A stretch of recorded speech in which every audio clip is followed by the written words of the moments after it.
Hello Australia. Greetings from the Commonwealth. I'm Shiram Samarakhan, Asian lead of the Reform53 campaign.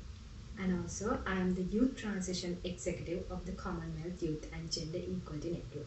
Today, I would like to brief you about the campaign launched by the Commonwealth Youth and Gender Equality Network, which is Reform53. The meaning of Reform 53 is that we need to reform the laws in the 53 countries of the Commonwealth by the time that we were designing the campaign. There are 53 Commonwealth countries in 2019, but in 2020 we have got to come up with that we have got 54 countries. So with that, we have named our campaign, our movement as Reform 53.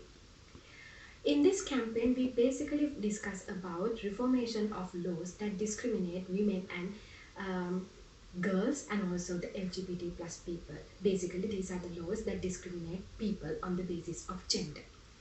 That we know that most of the Commonwealth countries have outdated laws that carries the legacy of the colonial laws. But because of these outdated laws, most of the people would find discrimination and disadvantages.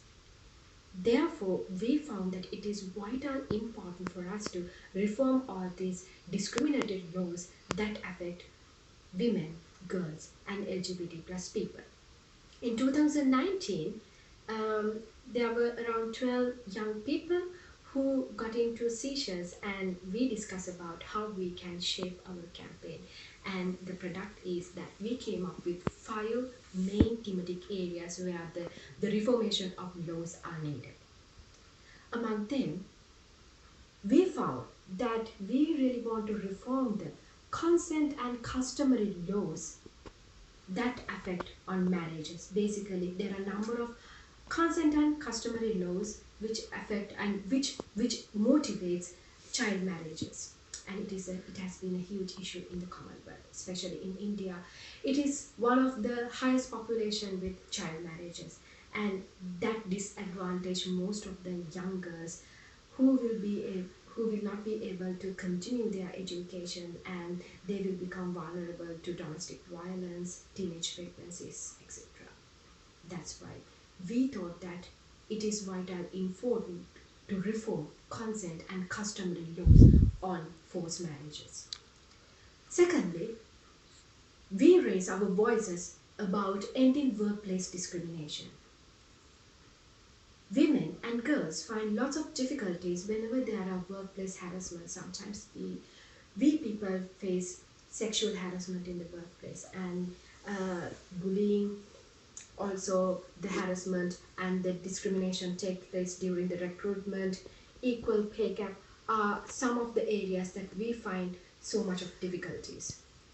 There are around 15 countries who does not provide any legal protection for the workplace sexual harassments.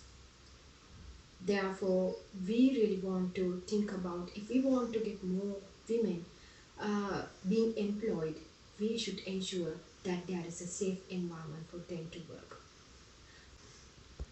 Thirdly, we talked about increasing political participation. It is only 22% of the Commonwealth having women parliamentarian in the national parliaments. In Sri Lanka, it's so pathetic that it is only 5%, and whenever it comes to India, it is somewhere around 11% of the women are there in the national parliament, whereas the population is half of the population is women. Whenever women are not able to engage in higher level decision making, it affects the policies decision make for the overall population, because there is no say, no voice of women. Therefore, we want to ensure that there is an increased participation of women in politics.